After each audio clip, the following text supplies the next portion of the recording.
Are you indoctrinated into a belief system? And if you were, how could you tell?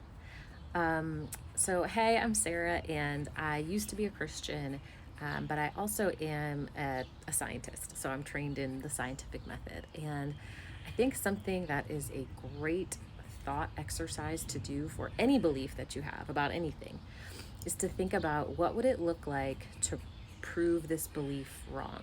Like, theoretically, how would I do that? So I think about this with Christians and prayer.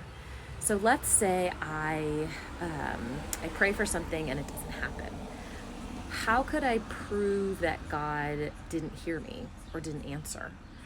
Typically, when I ask Christians, well, that didn't happen, so God must not have heard me, the answer is, well, no, he heard you, but his answer was wait, or it was no. And any possible outcome can be interpreted as God hearing you. The same thing with, like, let's say there are promises in the Bible. So one that comes up a lot is seek and you will find. And there are so many of us who have sought and did not find. And yet Christians will say, well, that just means you did it wrong, or I don't know, but God is still right. And so I think it's a really good thought exercise to do to figure out, okay, this is what I believe. What would have to happen to prove that wrong?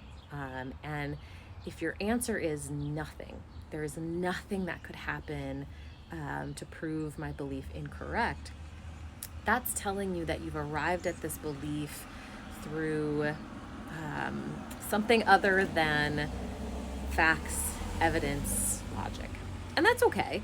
But I think it's just important to distinguish that, especially when you're trying to have a discussion about it, so that you're on the same page.